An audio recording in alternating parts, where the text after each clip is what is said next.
आज मैं भारत के भूगोल से संबंधित जो क्वेश्चन आते हैं उन क्वेश्चन का रिवीजन करा रहा हूँ। तो देखिए इसमें क्वेश्चन है कि निम्नलिखित में से किस नदी को बिहार का शोक कहा जाता है।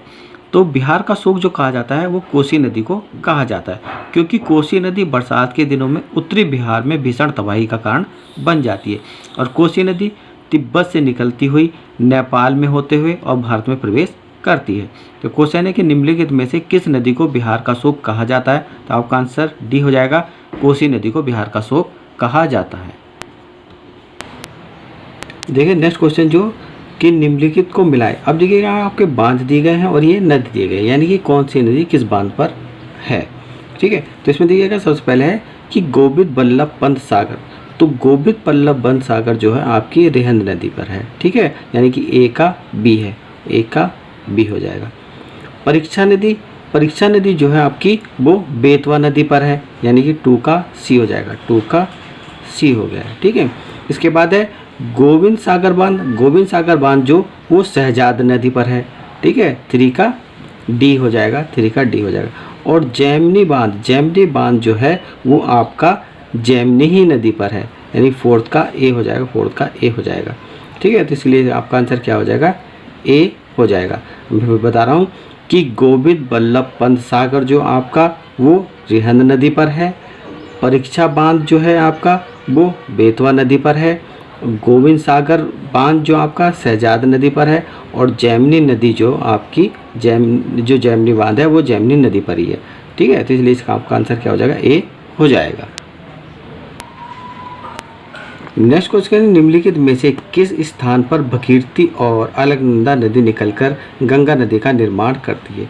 तो देखिएगा भगीरथी नदी जो है वो गंगोत्री से निकलती है और अलकनंदा नदी जो सतपथ हिमालय से निकलती है और दोनों नदी का संगम जो देवप्रयाग में होता है और देवप्रयाग में यह पवित्र गंगा के नाम से जानी जाती है। अब देखिए कर्णप्रयाग में जो पिंडार और अलकनंदा नदी का संगम होता है, देवप्रयाग में जो आपकी पौलीगंगा और अलकनंदा का भी संगम होता है और रुद्रप्रयाग में मंदाकिनी और अलकनंदा का संगम होता है। ठीक है, तो क्वेश्चन था कि निम्नलिखित में से किस स्थान पर भगीरथी और अलकनंदा नदी मिलकर गंगा नदी का निर्माण करती है। तो आपका आंसर बी हो जाएगा, देवप्रयाग आपका आंसर हो जाएगा। नेक्स्ट क्वेश्चन है आपका कि गोदावरी नदी महाराष्ट्र के किस जिले से निकलती है। तो गोदावरी नदी महाराष्ट्र के नासिक जिले के त्र्यंबक नामक स्थान से निकलती है। गोदावरी नदी को दक्षिण भारत की गंगा या बृहद गंगा भी कहा जाता है।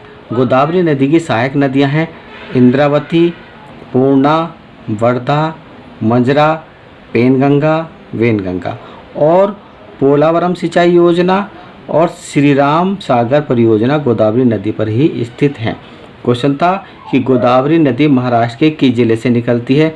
तो आपका आंसर आ जाएगा बी, नासिक के त्र्यंबक नामक स्थान से निकलती है।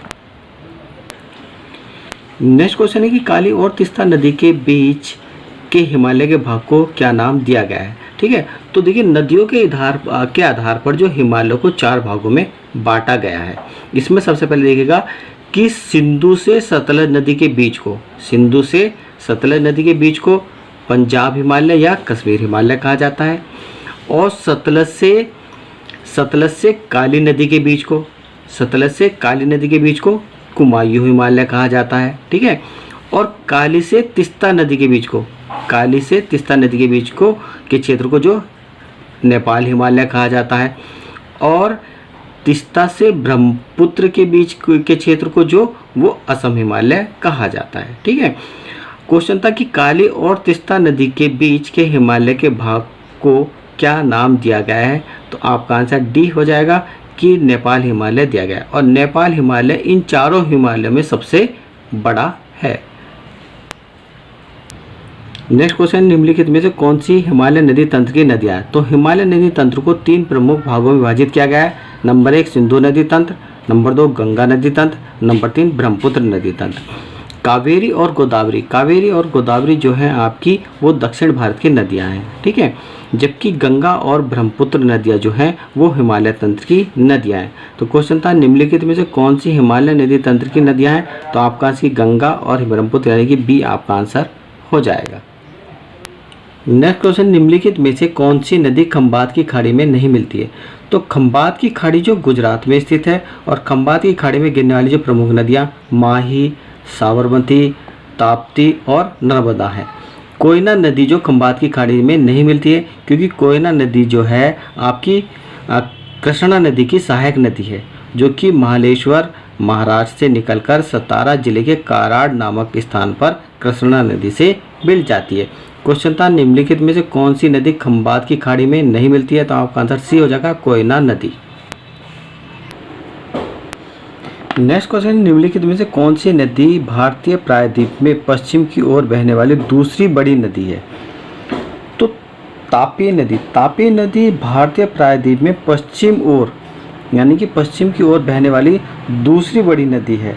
तापी नदी की जो मध्य प्रदेश के बैतूल जिले से निकलकर भ्रंश घाटी से होकर खंबात की खाड़ी यानी कि अरब सागर खाड़ी में जाकर गिर जाती है। क्वेश्चन था कि निम्नलिखित में कौन सी नदी भारतीय प्रायद्वीप में पश्चिम की ओर बहने वाली दूसरी बड़ी नदी है? तो आपका तापी हो जाएगा। और अगर क्वेश्चन पूछा जाता है कि कौन सी नदी भारतीय प्रायद्वीप में पश्चिम की ओर बहने वाली पहली बड़ी नदी है, तो आपका नर्मदा आंसर हो जाएगा। नेक्स्ट क्वेश्चन, की निम्नलिखित में से कौन सी नदी उत्तर पिनाकिनी के नाम से जानी जाती है? तो पेनार नदी। पेनार नदी को जो उत्तर पिनाकिनी के नाम से जाना जाता है और पेनार नदी कर्नाटक के नंददुर्ग पहाड़ी से निकलकर पूरब की ओर प्रभावित होते हुए बंगाल की खाड़ी में गिर जाती है। क्वेश्चन था कि निम्नलिखित में से कौन सी नदी उत्तर पिनाकिनी के नाम से जानी जाती है? तो आपका आंसर हो जाएगा डी, पेनार नदी। नेक्स्ट क्वेश्चन, निम्नलिखित में से कौन सी नदी यमुना नदी से नहीं मिलती है? तो यमुना नदी जो यमुनोत्री हिमनाद से निकलती है और गंगा के समांतर बहती हुई प्रयागराज इलाहाबाद में गंगा से मिल जाती है। यमुना नदी मैदानी क्षेत्रों में जो आपके चंबल, बेतवा, केन, सिंध ये नदियाँ जो यमुना में मैदानी क्षेत्र में मिलती हैं, जबकि सोन नदी जो अमरकटक से निकलती है और पटना के बिहार यानी गंगा में मिल जाती है। क्वेश्चन था कि निम्नलिखित में से कौन सी नदी यमुना नदी से नहीं मिलती है? तो आपका आंसर बी हो जाएगा, सोन नदी। नेक्स्ट क्वेश्चन है कि काबिनी, हेमवती और अमरावती किस नदी की सहायक नदियां हैं? तो कावेरी नदी कर्नाटक के कुर्ग जिले के ब्रह्मगिरी के निकट से बहती है और कावेरी नदी की जो सहायक नदियां हैं वो आपकी हेमवती, काबिनी, अमरावती, भवानी, सिमसा ये जो कावेरी नदी की जो सहायक नदियां हैं। ठीक है, क्वेश्चन था कि कावेरी, हेमवती और अमरावती किस नदी की सहायक नदियां? तो आपका आंसर सी हो जाएगा, कावेरी की सहायक नदियां हैं। नेक्स्ट क्वेश्चन की वह नदी कौन सी है जिसका उद्गम भारत में नहीं हुआ है? ठीक है, देखिएगा, तो सबसे पहले चिन्नाब नदी यानी कि चंद्रभागा नदी भी कहते हैं इसे। यह जो चंद्र और भागा नामक दो सरिताओं से मिलकर बनी है और चिन्नाब नदी का उद्गम जो हुआ है वो बारालाचा दर्रा से हिमाचल प्रदेश में हुआ है। इसके बाद आपकी व्यास नदी का उद्गम जो हिमाचल प्रदेश के रोहतांग दर्रे से हुआ है। ठीक है, इसके बाद है सतलज नदी का जो उद्गम दक्षिण पश्चिम तिब्बत में मानसरोवर के निकट राक्षस ताल से उद्गम जो सतलज नदी का उद्गम हुआ है। हिमाचल प्रदेश के भाखड़ा नामक स्थान पर सतलज नदी पर जो भाखड़ा नामक बांध बनाया गया है। रावी नदी जो हिमाचल प्रदेश के कांगड़ा जिले के रोहतांग दर्रे के समीप से होकर गुजरती है। ठीक है, क्वेश्चन था कि वह कौन सी नदी है जिसका उद्गम भारत में नहीं हुआ है? तो आपका आंसर सी हो जाएगा, सतलज, क्योंकि सतलज नदी का उद्गम जो दक्षिण पश्चिम तिब्बत के मानसरोवर के निकट राक्षस ताल से हुआ है। तो ये सतलज नदी का उद्गम भारत में नहीं हुआ, तो आपका आंसर सी हो जाएगा। नेक्स्ट क्वेश्चन देखिए, भारत में सबसे लंबी नदी कौन सी नदी है? तो गंगा नदी उत्तराखंड राज्य के उत्तरकाशी जिले के गौमुख के निकट गंगोत्री हिमनाद से निकलती है।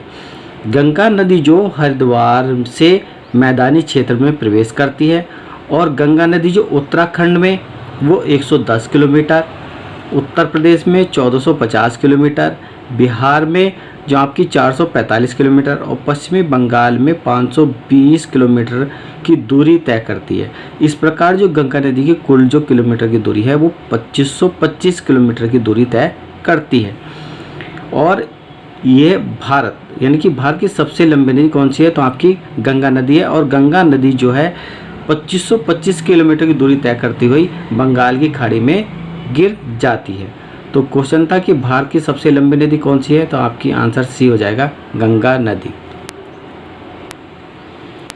नेक्स्ट क्वेश्चन है कि भारत का रूर किस नदी बेसिन को कहा जाता है, तो दामोदर नदी। दामोदर नदी बेसिन को कोयले की उपलब्धता के कारण भारत का रूर कहा जाता है।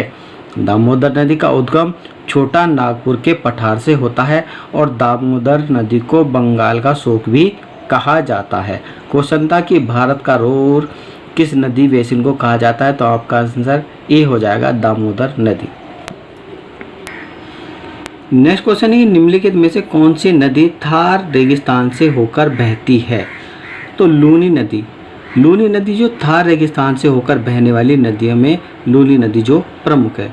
लूनी नदी एकमात्र अंतर्वाही नदी है और लूनी नदी अमरावली श्रेणी के नाग पहाड़ी से निकलती है और कच्छ के रण में जाकर विलुप्त हो जाती है। लूनी नदी को जो सागरमती के नाम से भी जाना जाता है। निम्नलिखित में से कौन सी नदी थार रेगिस्तान की से होकर बहती है, तो आपका आंसर सी हो जाएगा, लूनी नदी थार रेगिस्तान से होकर बहती है। नेक्स्ट क्वेश्चन है कि उत्तर प्रदेश का त्रिवेणी संगम निम्नलिखित नदियों में से किसके संगम का स्थान है, तो उत्तर प्रदेश के प्रयागराज यानी कि इलाहाबाद में गंगा, यमुना, सरस्वती तीनों नदियों का संगम होता है। इसलिए इस स्थान को यानी प्रयागराज को त्रिवेणी संगम भी कहा जाता है। और प्रयागराज में प्रतिवर्ष जो माघ के महीने में अद्भुत विश्व स्तरीय मेला भी लगता है। क्वेश्चन था कि उत्तर प्रदेश का त्रिवेणी संगम निम्नलिखित नदियों में से किसके संगम का स्थान है, तो आपका आंसर बी हो जाएगा, गंगा, यमुना, सरस्वती। नेक्स्ट क्वेश्चन है कि इस नदी की लंबाई 2900 किलोमीटर है और यह तिब्बत चेमायुंगडुंग ग्लेशियर से शुरू होता है, जहां इसे तासगंपो कहा जाता है और दिहांग नाम से भारतीय क्षेत्र अरुणाचल में प्रवेश करती है। इसकी महत्वपूर्ण सहायक उपनदी सुबनसिरी, कामेंग, धनसिरी, मानस, तीस्ता है। नदी का नाम क्या है, तो इस नदी यानी जिस नदी की लंबाई 2900 किलोमीटर है और जिस नदी का उद्गम जो तिब्बत के चेमायुंग ग्लेशियर से हुआ है, ठीक है, तो वह नदी आपकी ब्रह्मपुत्र है। ब्रह्मपुत्र नदी का जो उद्गम जो मानसरोवर झील यानी कि तिब्बत के निकट ये चेमायुंगडुंग ग्लेशियर से हुआ है, ठीक है। और तिब्बत में ब्रह्मपुत्र को जो सांगोपो कहा जाता है और अरुणाचल प्रदेश में जो ब्रह्मपुत्र को दिहांग कहा जाता है, ठीक है, दिहांग कहा जाता है, ठीक है। और ब्रह्मपुत्र की कुल लंबाई जो 2900 किलोमीटर है, परंतु भारत में ब्रह्मपुत्र की लंबाई यानी कि भारत में केवल ब्रह्मपुत्र जो 916 किलोमीटर की दूरी तय करती है, ठीक है। तो आपका आंसर क्या हो जाएगा, सी हो जाएगा। नेक्स्ट क्वेश्चन है, निम्नलिखित में से किस नदी का समागम अरब सागर में होता है, तो नर्मदा नदी की कुल लंबाई 1312 किलोमीटर है और नर्मदा नदी विंध्याचल पर्वत श्रेणी के स्थित अमरकटक पहाड़ी से निकलती है। और नर्मदा नदी का समागम यानी कि मुहाना जो खंबात की खाड़ी अरब सागर में होता है। और नर्मदा नदी जो पश्चिम दिशा में बहने वाली सबसे लंबी नदी है। क्वेश्चन था कि निम्नलिखित में से किस नदी का समागम अरब सागर में होता है, तो नर्मदा नदी का समागम जो खंबात की खाड़ी यानी कि अरब सागर में होता है। तो आपका आंसर ए हो जाएगा। नेक्स्ट क्वेश्चन की भारत की 3 महत्वपूर्ण नदियां का स्रोत हिमालय स्थित मानसरोवर झील के निकट है, बताइए यह कौन सी नदियां हैं, तो आपकी ब्रह्मपुत्र, सतलज, सिंधु। ये तीनों नदियाँ जो भारत की प्रमुख नदियाँ हैं और इन तीनों नदियों का जो उद्गम जो तिब्बत के निकट मानसरोवर झील से 80 किलोमीटर की दूरी पर चिमायुंगडुंग हिमानी से हुआ है। क्वेश्चन था कि भारत की 3 महत्वपूर्ण नदियों का स्रोत हिमालय स्थित मानसरोवर झील के निकट है। बताइए ये कौन सी नदियाँ हैं? तो आपका आंसर बी हो जाएगा, ब्रह्मपुत्र, सतलुज और सिंधु। यानी कि इन तीनों नदियों का जो उद्गम हुआ है वो हिमालय में स्थित मानसरोवर झील के निकट से हुआ है। नेक्स्ट क्वेश्चन कि दक्षिण भारत की नदियाँ प्रमुख रूप से निम्न में से कौन सा अववाह तंत्र रखती हैं? तो दक्षिण भारत की प्रमुख नदियाँ प्रमुख रूप से जो हैं वो आपकी वृक्षानुमा अववाह तंत्र रखती हैं, जबकि गंगा, ब्रह्मपुत्र, सतलज ये नदियाँ जो पूर्ववर्ती अववाह प्रारूप रखती हैं। तो क्वेश्चन था कि दक्षिण भारत की नदियाँ प्रमुख रूप से निम्न में से कौन सा अववाह तंत्र रखती हैं? तो आपका सी हो जाएगा, वृक्षानुमा अववाह तंत्र रखती हैं। नेक्स्ट क्वेश्चन है कि गोदावरी नदी महाराष्ट्र के जिले में पश्चिमी घाट की ढलानों से निकलती है। तो गोदावरी नदी भारतीय प्रायद्वीप की सबसे लंबी नदी है और गोदावरी नदी की लंबाई जो 1465 किलोमीटर है। गोदावरी नदी महाराष्ट्र के नासिक जिले के त्र्यंबक नामक स्थान से निकलती है। तो क्वेश्चन था कि गोदावरी नदी महाराष्ट्र के नासिक जिले के पश्चिमी घाट के ढलानों से निकलती है।